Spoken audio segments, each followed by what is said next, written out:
dream is green, and I don't mean material things. Freedom to the land, child, woman, and man. As we take up for what we stand, better days and better nights. As we stand and unite, we're one and the same. Why is it so hard not to point and to blame? Better sheet, get our houses in order and we'll see the peace. There are steps that we must take if we want to see. I see my people rising, no more stopping us. A couple billion acres across America, us. The peace rose for the sake of us. The sake of us, the sake of us. I see my people rising, no more stopping us. A couple billion acres across America, us. The peace rose for the sake of us. No more failing, telling, being beneath. What a beautiful moment, and a sight I can't wait to see. Even if I miss it, at least I wasn't part of the mission. Changing lives of men, women, and children. All glory goes to He that causes us all to be. Oh, and if they're thinking we can, we show them that just as long as we stand. A monument, we the people can't be broken as long as we stay focused. I see my people rising, no more stopping us. A couple billion acres across America, us. The peace rose for the sake of us. For the sake I see my people rising, no more stopping us. A couple billion acres across America, us. The peace rose for the sake of us. I see my people rising, yeah.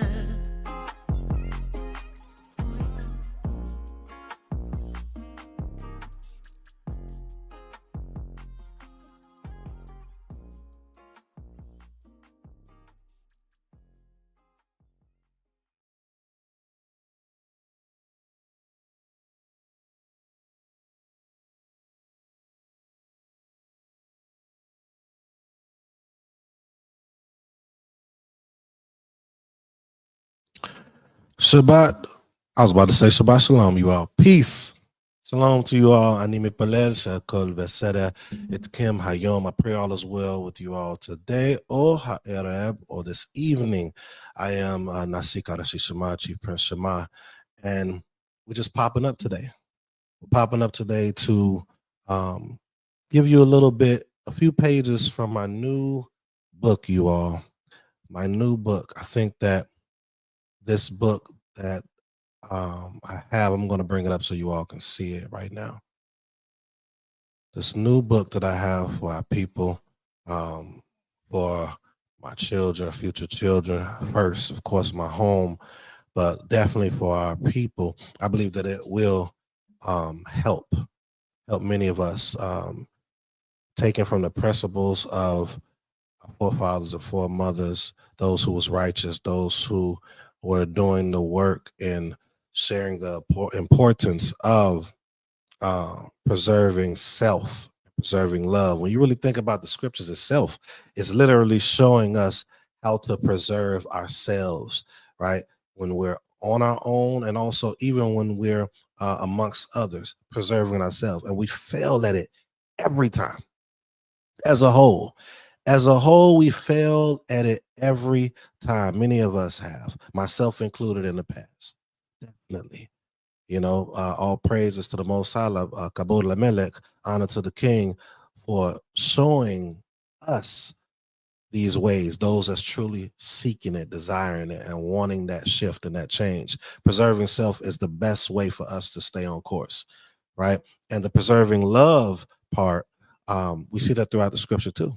It's teaching us how to deal with one another. It's teaching us how to deal with the person that we're with, for the most part. So I'm going to go ahead and bring a few pages out. I had got a request for certain topics that was within the chapters. It's a total of 7 chapters, and it's a lot of topics within it. So if there's anyone present, I just want to say Toda Rabah for looking or tuning in right now to see what it's about. I pray that when I read this, that it does inspire you, encourage you, even if you weren't to get the book. Just these pages alone that I read, I pray that it provokes thought. I pray that it provokes change. So I'm going to try to do, I don't want to read too many pages of the book. I didn't get a lot of people. Shalom, Zakena. I didn't get a lot of people to kind of let me know which ones they wanted me to read. I only had one person kind of respond in that, so I'm going to tackle that. And then I'll probably just go through it to see which one I should do. So this is what I'm going to do. I'm going to stop sharing, and then I'm going to share so you all can see collectively the topics. All right, so give me a second. I'm going to pull this up really quickly. So you all can see it. Okay. All right, so let's do this. You all should be able to see it when I do this. Pull this out. So bear with me. Pulling this up for you all to see it. I'm going to share this. Share the screen. I hope this is it right here. Yes, it is. All right, so let's share this. So you all should be able to see this. This is chapter 1, the state of the so-called Black family, right? So the titles or the topics within the title, you got historical roots and the legacy of division. Very powerful. Historical roots and the legacy of division. It's kind of weird to say the legacy, right? But this legacy this is our legacy. The division that we allowed to come within our community. Of course, there was a lot of conditioning and manipulative ways in pulling our people along on this pattern, right? But it's still part of our legacy, but it doesn't have to be it. We can shift it and we can change it, right? So it says self-preservation and the foundation, communication and accountability and healing. These are the two toward a vision and renewal that I was requested to read. So we're going to go into this. We're going to read a little bit about this. We may start at the self-preservation part because I think this is the best part to start at, right? Then you got chapter 2, friendship, structure, and balance in marriage. You have structure as the framework, the role of friendship in marriage, communication as the lifeblood. This is the foundation of it all, but we want to get into the intricate details, the intricate parts of dealing with that foundation, right? The communication as the lifeblood toward balanced, sustainable marriages. Then you have should husband and wife have friends of the opposite sex? You're not going to know fully where I'm going with that, but you need to check this out if you get this book, right? So foundational questions for marriage, right? That was it. Foundational questions for marriage. Modern psychology on cross-sex friendships. So we got to get into the psychology part of it. The role of boundaries, choosing wisdom over assumption. That's chapter 3. Chapter 4 is why do husbands and wives cheat? Why do they cheat? I'll tell you a quick hint as to the main reason why they cheat. It's right here in the first title, immaturity. So the role of immaturity, what role did it play for this to take place? So the role of immaturity, emotional neglect and lack of communication, ancient wisdom on guarding the home, cheating as a symptom of deeper issues. All right, that's the topics, but it's more topics in the chapter. These are just the 4. When you see these on the book cover, I mean inside the book, these are the ones that I chose to display on the book. There are more topics within there. All right. Chapter 5, parenting and the role of leadership in the home, right? So this is important, the dynamic. So we touched on a couple things, couple matters that's hindering us as a people. But now let's get into the parenting aspect and the role of leadership. Integrity as the cornerstone, structured guidance, daily and long-term, spiritual and moral leadership leadership as legacy. All right. Legacy. That's the legacy word again. That's the one of the biggest parts of family is legacy. Is it going to be a righteous legacy? Is it going to be one to be proud of? You know, the outcome, your children that comes after you. They are technically supposed to be a part of the legacy that you create. But a lot of us are not taught about the importance of legacy, integrity, and character. So we go into that in this book. All right. And the sixth chapter is communication, conflict, right? And covenant in marriage. The covenant as the foundation. I say that a lot, right? Let me go over here. Okay, so here we are. Communication as a lifeline. Conflict is inevitable, but manageable. Accountability and mutual respect. And then the chapter 7 is restoring and strengthening love in marriage, understanding the nature of love, restoring love through structure and intentionality, practical steps for strengthening love, and love as covenant and action. So those are the ones that I chose to share. Okay, so I'm going to stop sharing this and we're going to get into it. I know it's no one present here outside of Zakana. Sonia, we appreciate you. Zakana Brown for tuning in. I pray that you're still tuned in, and share it. Once you're done checking it out, share it if you would. And those that's looking back on this, if you're looking at this, make sure that you share it. All right. So let's go ahead and get to it. I wish I had a few more people to kind of let me know if you wanted to read along with me. Right. If I wanted to share it so you all can see it, I'll just read it. So self-preservation as the foundation, I will start there. I kind of probably bounce around some of these just so you all can get a taste of some of these topics. This is dealing with the state of the so-called Black family. This is the first title. Okay, but we're going to start at the first topic, or one of the topics within that title, self-preservation as the foundation. And it reads, at the core of family and community health lies self-preservation. At the core of family and community health lies self-preservation, not as an individualistic concept, but as a collective principle. True self-preservation involves maintaining mental, emotional, and cultural integrity in the face of external pressures. I'm going to stop there. External pressures, that's what we face a lot.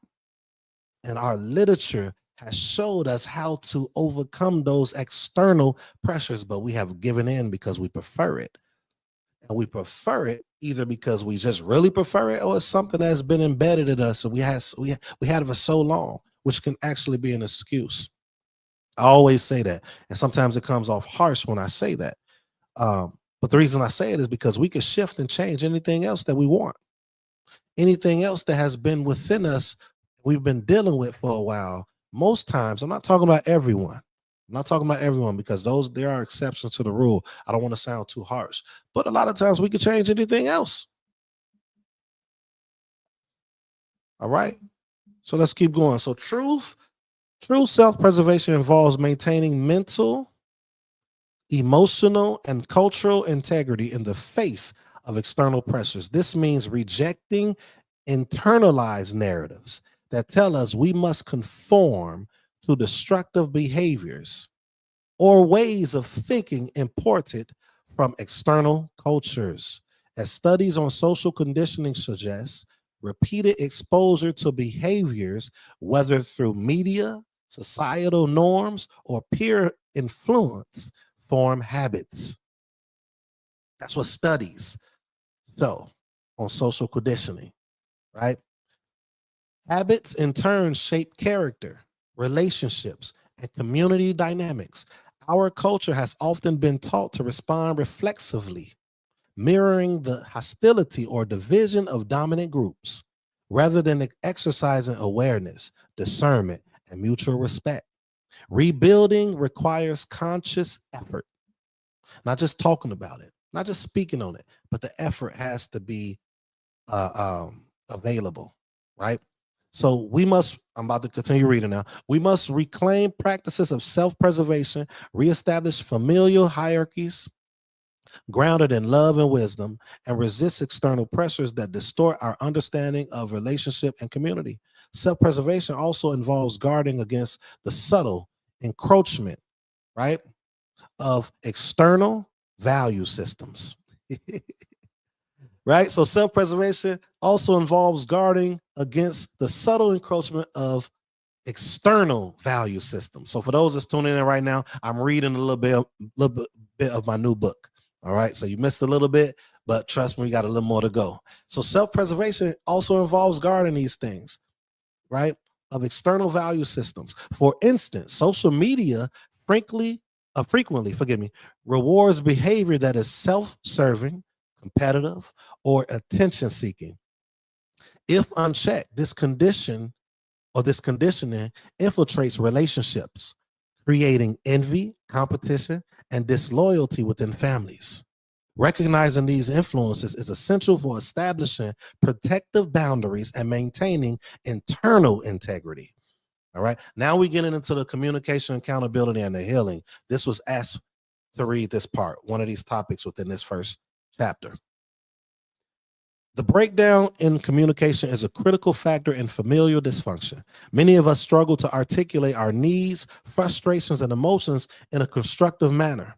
The patterns we inherited, whether through historical trauma, media representation, or cultural mimicry, encourage reactive rather than reflective responses.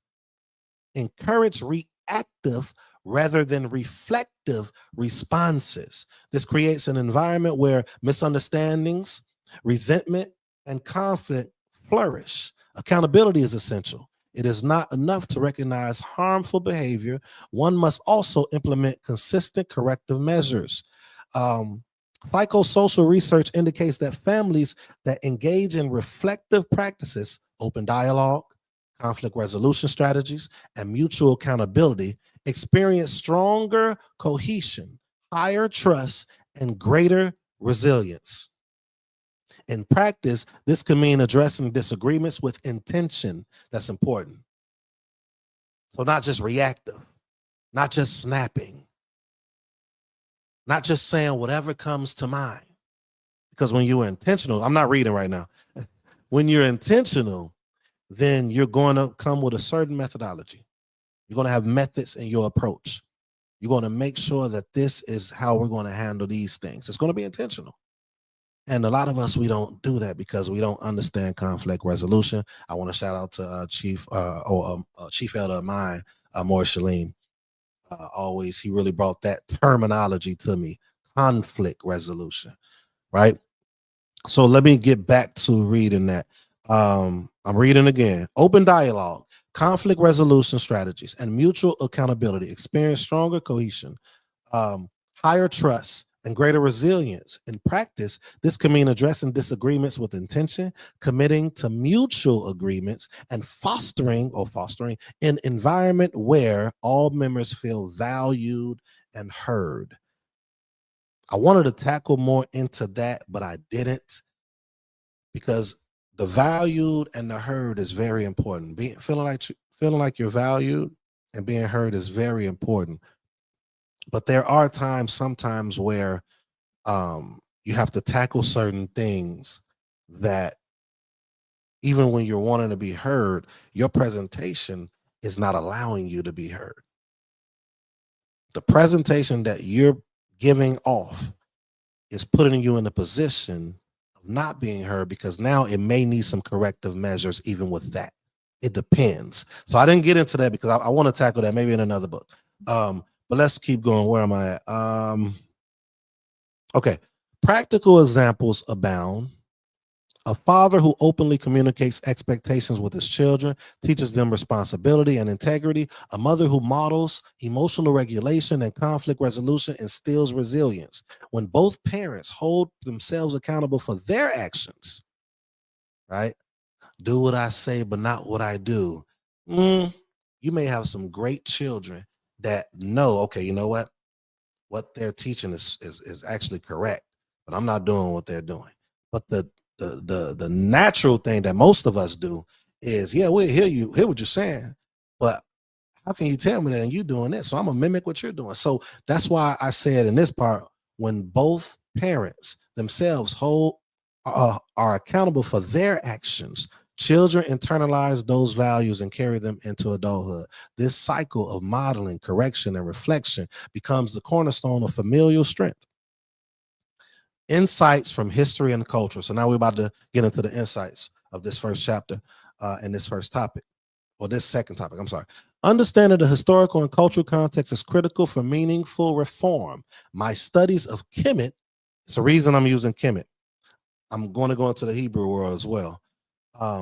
Many of us as so-called Black people, we have a lot of people that's attaching themselves as being Commission or Kemet, or we're that people. So I dove in a little bit, showing even the principles of even the righteous within that. So just bear with me, and when you read this on your own, if you were to get it, you'll see what I'm saying. My studies of Kemet, ancient Egypt, the Hebrew world, and other civilizations revealed that these societies emphasize structure, mutual responsibility, and the protection of communal and familial integrity. For example, in the ancient Semitic world, relationships were not merely based on affection, but on covenantal agreements and defined roles that maintain social and moral order. We're about to get into some meat.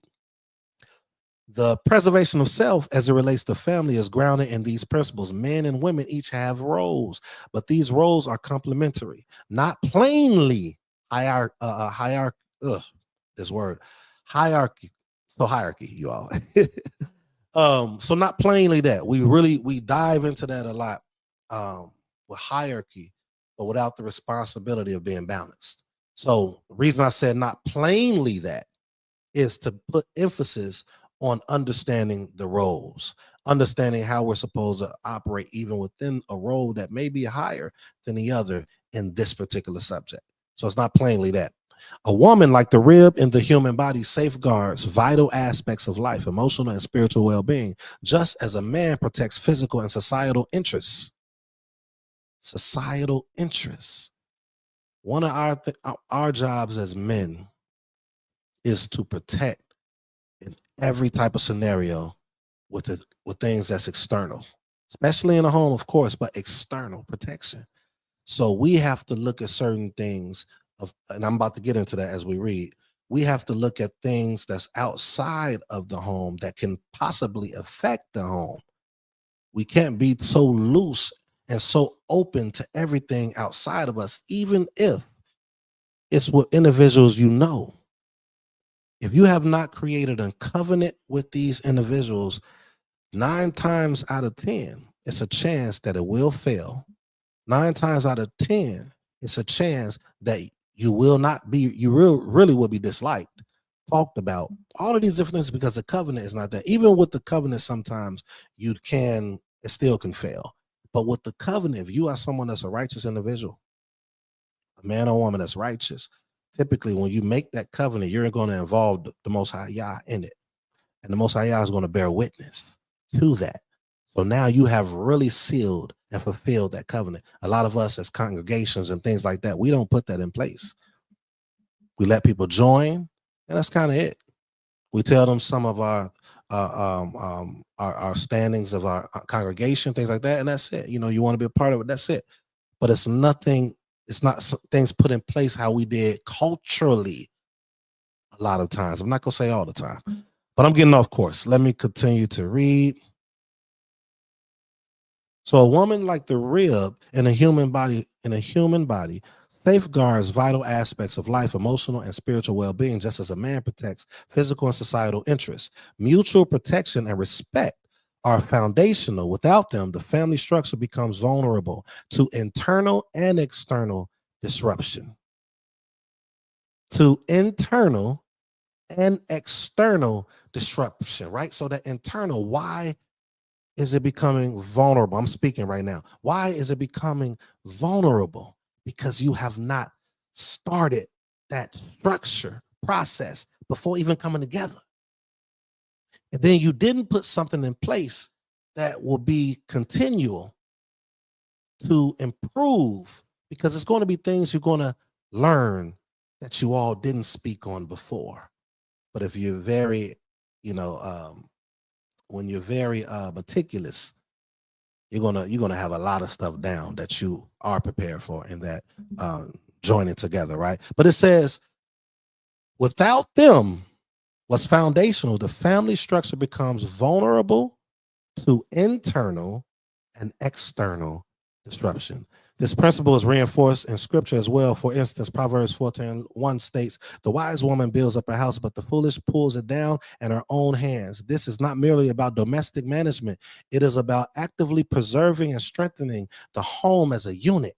A family's stability is built on intention, wisdom, and discernment.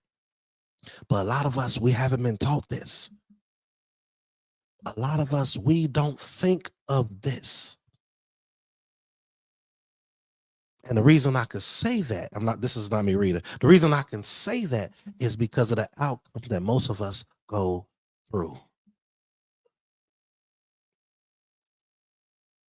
It's not presented. And then when it is presented, it's not showed how to walk it out. And that's what we're struggling with mainly in our community, that structure, that foundation. So let's keep going. The modern challenge. This is another topic. The modern challenge. And I'm going to get to that last one that was asked of me.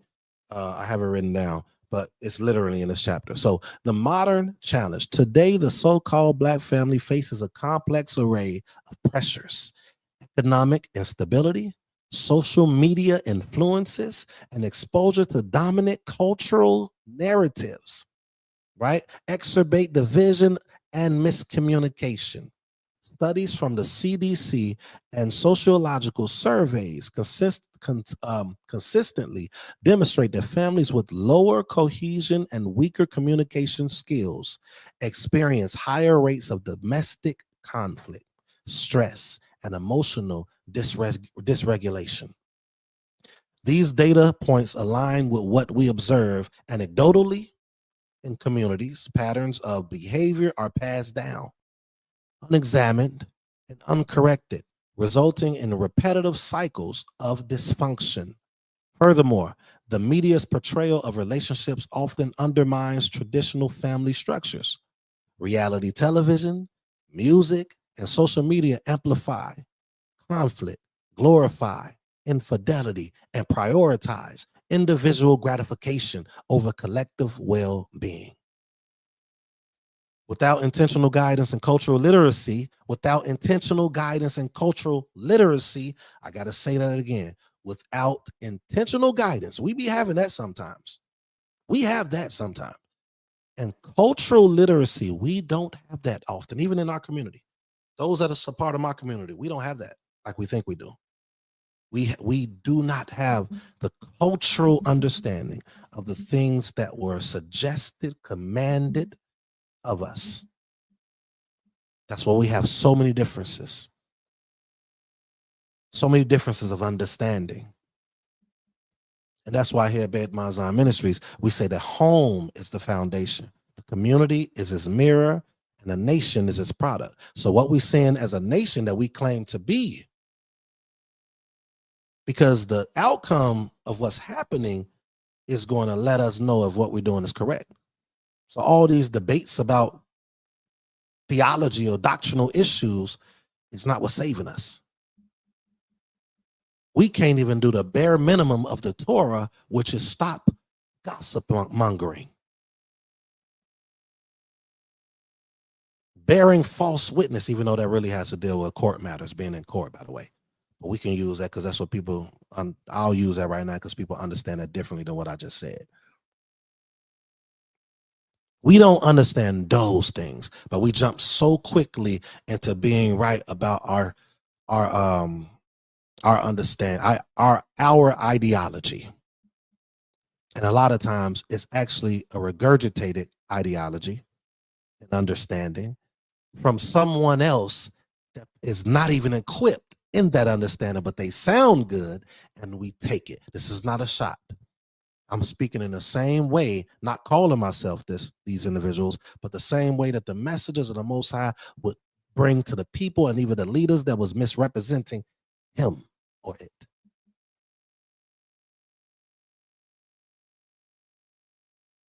So back to the reading. Without intentional guidance and cultural literacy, families internalize these norms as acceptable, creating a generational echo of instability. So this is in reference to what I said when I said reality, television, music, and social media amplify conflict, glorify infidelity, and prioritize individual gratification over collective well-being. Right? So without the cultural understanding and the literacy, cultural illiteracy of it, and the intentional guidance, meaning you have these elders that are equipped, that's mature themselves, that you can actually look at, glean from their lifestyle, is showing what our culture suggests and commands us to be. So the intentional guidance has to be from someone or some people or a group that is showing this without a doubt. That's what I'm saying right here. Let's keep reading. Yet there is hope. There is hope, right? Read Jeremiah 29:11. There is hope. Reclamation begins with awareness. By acknowledging the external pressures, that part right there, a lot of us don't even know that the things outside of us is actually things that's causing us to fail. Because why? We appreciate it. We like it. We want to do it. But then we got to make sure, I am this. I'm a child of the Most High. So, I got to do the feast days. I got to go to Shabbat class. I got to do all these different things. But yet, the very thing that Most High really focuses on out of everything is how to serve him, isn't serving him, but also serving the people. So we're not as aware as we believe ourselves to be, but we can be. We have that choice. I'm sorry, you all. I was supposed to just be reading. But like when I read this and I speak on this, on the things that I wrote in the book, it just causes me to want to elaborate a little more on what I'm saying. But hopefully you all can gather what I'm saying just from the book. Yet there is hope. Reclamation begins with awareness. By acknowledging the external pressures, understanding the historical mechanisms of division, and committing to personal and communal accountability. Accountability is the biggest thing. Some people in our community can't fathom how Dawid was able to live after Dawid, some people say, was able to live after what he did. He was supposed to be killed, put to death. But he had an instant accountability. No, he was the king. That's why he didn't get killed. No, his spirit, his connection with the Most High, even though he did something horrible and wicked, he instantly repented and he paid for the rest of his life. But what made him and showed that he was who he really was, he never did it again, according to what we can read. Never. And he served the Most High in the same way that he was before he did that horrible sin. It says he was right in all things except the matter dealing with Uriah the Hittite, the matters. So he went back to it. So why am I saying it? It says, and committing to personal and communal accountability. He held himself accountable before the prophet Nathan. He held himself accountable. It says communal accountability. That was a part of being communal. He was a king. He had the whole, all the people. That's community. We can restore balance and integrity. So let me read that all together so it can tie together. Yet there's hope. Reclamation begins with awareness. By acknowledging the external pressures, understanding the historical mechanisms of division, and committing to personal and communal accountability, we can restore balance and integrity to our families. The process requires vigilance, but it is both achievable and transformative. Now here's the part about toward a vision of renewal. This is one of the ones requested by Zakana Zahab to read this one right here. If you're just coming in right now, please make sure you like, subscribe, and share. I'm doing a reading of my new book. You missed a little bit so far, a lot of explanation. So if you're staying in now, just go back once we're over, once we're done. There's some things here I think that you could benefit from, or you may know someone that needs to be transformed in these type of topics. So this is toward a vision of renewal. The first step in renewal is recognizing that our current state is not an immutable destiny. Our current state is not an immutable destiny. It is a condition shaped by external manipulation and internalized patterns. We have took what's outside of us. This is me speaking, not the book. Outside of the book, I should say. We have took what's outside of us and we have brought it within. External manipulation and internalized patterns, which can be consciously changed. We can change it. This involves, here's the toward the vision of renewal, self-awareness, recognizing personal tendencies, biases, and inherited behaviors that harm relationships. Self-awareness. Accountability, taking responsibility for actions and their impact on family and community. That's accountability. Mutual respect, reasserting the complementary roles of men and women within familial structures. That's mutual respect. Structure communication, creating frameworks for dialogue. Remember, conflict resolutions, you have to create something or a space to where you actually can build. So creating frameworks for dialogue, conflict resolution, and shared decision making. A lot of us as men, especially in this walk sometimes, I'm not saying everyone, we want to make all the decisions. We don't want our Isha or our wife to make any decision. But a house is built off balance. You're one portion of it. This is not the book I'm reading, y'all. You are one portion of it. If you're not involving your Isha to make these decisions for the home, then you're not balanced. And the foundation is not there. And that home will tip over or break. Involve her. Involve him. Because I go into some things in this book. And I may say it because I don't know if I'm going to I don't even know the page number off the top of my head. I speak on a lot of marriages. Once the children leave, they fall and they break because there was nothing established between the two of you that you had in common before the children. So now what you all had in common was the children.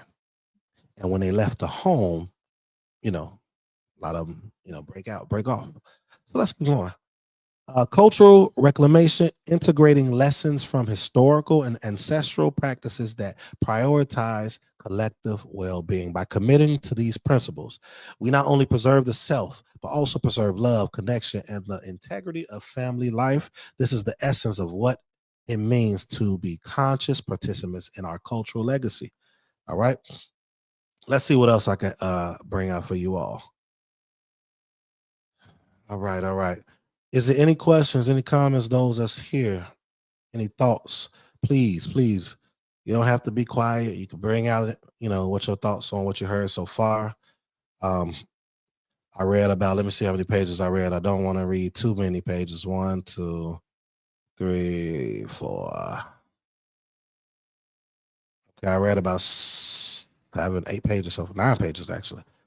So I'll probably give you all maybe another 4 or 5 pages.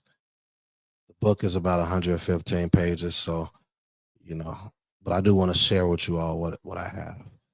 All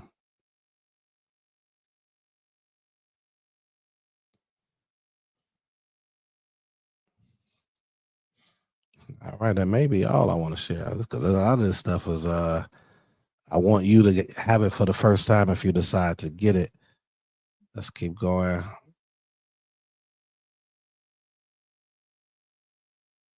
All right, let's read this. So what I'm about to read right now is dealing with the second chapter, I believe it is. And that is, where is that? Friendship, structure, and balance in marriage. Okay. Friendship, structure, and balance in marriage. And I want to read this portion right here, and I'm going to close us out because I don't want to hold you all too long with this. Probably should have the pages already set out. All right. Friendship versus covenantal complementary roles. While friendship can enrich a marriage, it should never overshadow the primary covenantal complementary roles. Couples who prioritize friendship above structure may encounter challenges when life pressures, finances, parenting, career, or external influence, as we spoke about earlier, arise. Right? So this topic is dealing with friendship versus covenantal complementary roles. Here at Beit Mazan Ministries, we teach covenantal complementary roles. Friendship is good, right? But a lot of us, we got to get with somebody that we're friends first, and that sounds good, and it's not always wrong at all. But you will see a lot of people that start off that way, their relationship becomes a lot of turmoil because they have not started with the structure. They have not put in place the structure, right? A house needs the foundation in order to stand. So if your foundation is friendship and you haven't went into the other intricate parts of what establishes a marriage, a home, a legacy, then that legacy is not even going to get met. So let me read this again. Couples who prioritize friendship above structure may encounter challenges when life pressures, finances, parenting, career, or external influences arise. Conversely, couples who first establish structure, respect, and accountability often find that friendship naturally emerges as a byproduct of shared commitment and mutual understanding. Sociological research indicates that many divorces occur not because of a lack of affection, but because partners fail to establish clear boundaries, complementary roles, and structured engagement. Friendship alone cannot sustain a marriage through stress, change, or conflict. Practical insights and recommendations. To cultivate both friendship and partnership, invest in shared experiences early. This is what I was just talking about. I didn't even know I was about to turn to this page. Invest in shared experiences early. Develop common interests outside of child rearing responsibilities to maintain connection beyond immediate familial duties. Balance affection and accountability. Love is enhanced when coupled with clear expectations and mutual respect. Prioritize maturity, emotional intelligence, self-awareness, and patience are prerequisites for both friendship and functional covenantal complementary roles. Right? Apply historical wisdom. I always say, take away from the past to help your future. They teach us today a lot of times, stop staying in the past. We're in the future now. That's like saying when you finish building a building, right? You get to the top and you're done. Okay, forget about all the steps and the processes that it took to get there. That foundation, when you're on the top, you want to look down and make sure, man, that foundation is keeping you held up, right? That's the strength of it all. So apply historical wisdom, drawing from ancient traditions, especially the traditions thought to be given by Yod-Heh-Wah-Heh, Eloheh of Abraham, Isaac, and Jacob, or Abraham, Yitzchak, Yaakov, Yisrael.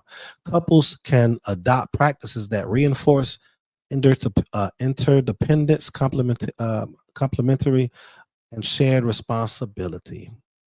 American culture presents unique challenges. Social media, entertainment, and cultural narratives often promote superficial connections over substantive covenantal complementary roles. Couples may struggle to find mentors or models of balanced marriage. This is in American culture.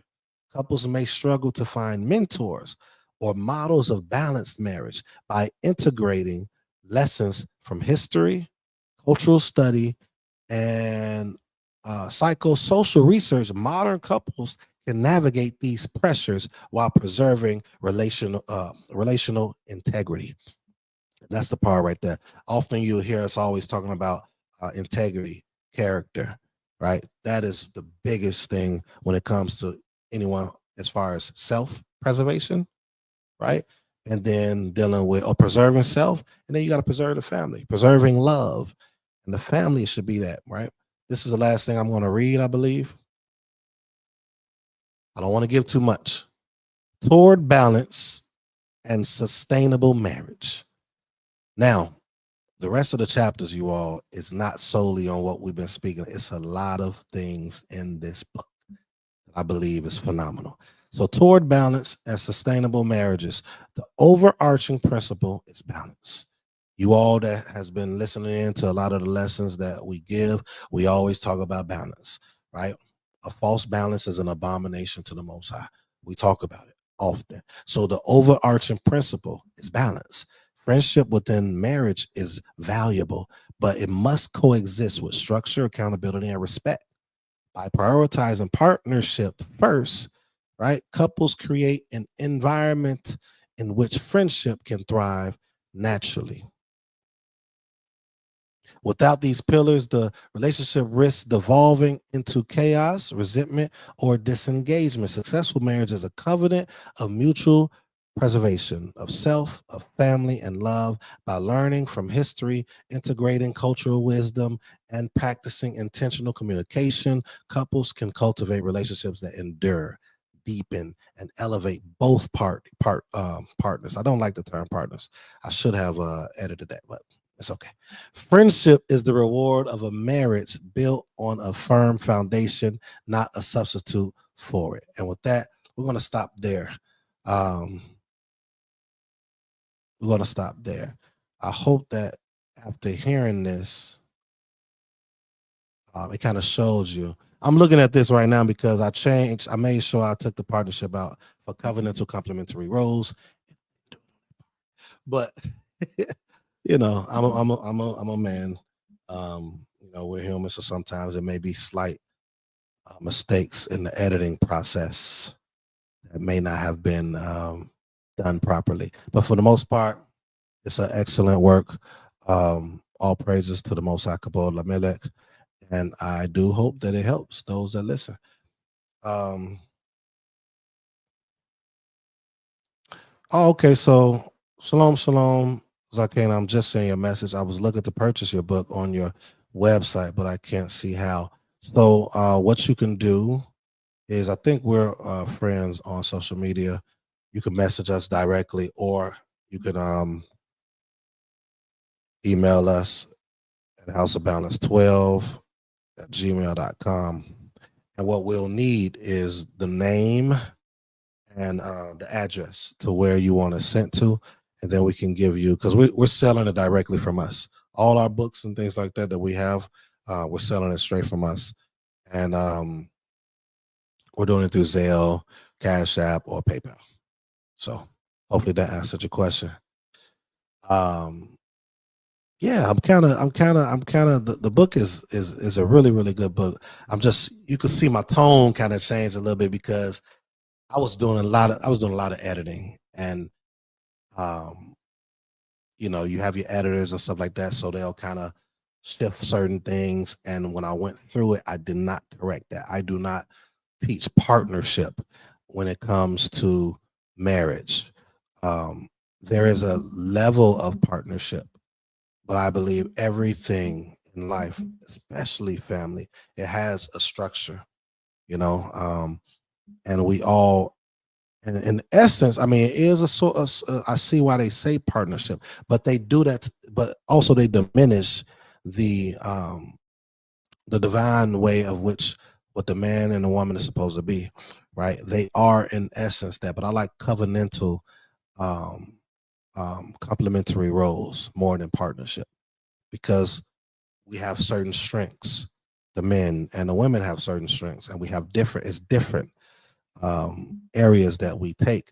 But even with that, in any job, in any team, there is always someone that is supposed to be that leader of the team. But even with being that leader, the other one that is so like CEO, COO, right? Chief Executive Operations, and then Chief. What's COO mean? Somebody help me out. But I know that's right under CEO. Operational, Chief Operational Officer. I don't know, but and they have their function of what they deal with, right? But there's still a hierarchy. It's always been that way. It's in everything, sports, all of that. But this partnership that they're pushing is they're trying to remove what it was before. And I hope by me saying that it doesn't cause any misunderstandings of what I'm really trying to bring out and to share. But if it does, it's okay. It's okay. All right. So I'm gonna let you all go. I just wanted to come on for a bit and kind of share some of that. It is a lot in that book. It's a lot. And what I read to you all was just a tip of the iceberg, as they say. But I'm going to take off. I pray that the Most High bless and guard you all. If there's nothing else, any comments, any thoughts, then we're going to go ahead and close it out. We appreciate you. I appreciate you for tuning in. And if anyone else is interested and you're watching right now, make sure that you email us here. If you don't know us personally, email us here if you're interested in the book. Email us here. Let us know your name. And the book is $19.99. Let us know the address that you want us to send it to. And then once you send your payment, then we're able to send it to you. I know this kind of sound iffy if some of you all don't know who we are. But rest assured, we're sending it. And we send it as soon as you send your money, we send it right to you, the estimated time. You see it. You see when it's supposed to come to your house and to your address. All right? Shalom, shalom, you all. Once again, Yabaraykum, Yahweh, Yishmalaykum. May the Most High bless and guard you all. Shalom.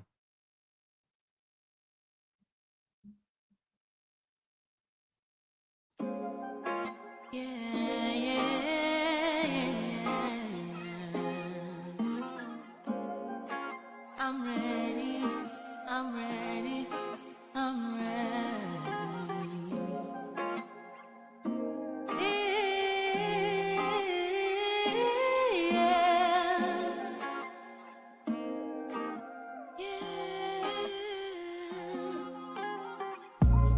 I see a dream, that dream is green. And I don't mean material things. Freedom to the land, child, woman, and man. As we take up for what we stand. Better days and better nights. As we stand and unite. We're one and the same. Why is it so hard not to point and to blame? Better sheet, get our houses in order and we'll see the peace.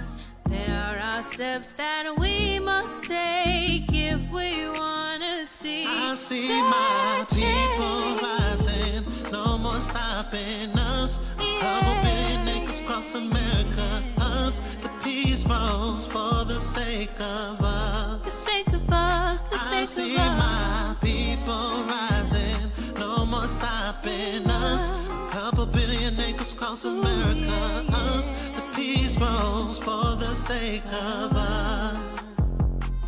No more failing, telling me beneath.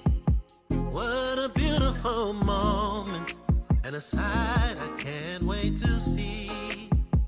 Even if I miss it, at least I wasn't part of the mission. Changing lives of men, women, and children. All glory goes to He that causes us all to be. Oh, and if they're thinking we can, we show them that. Just as long as we stand, a monument. We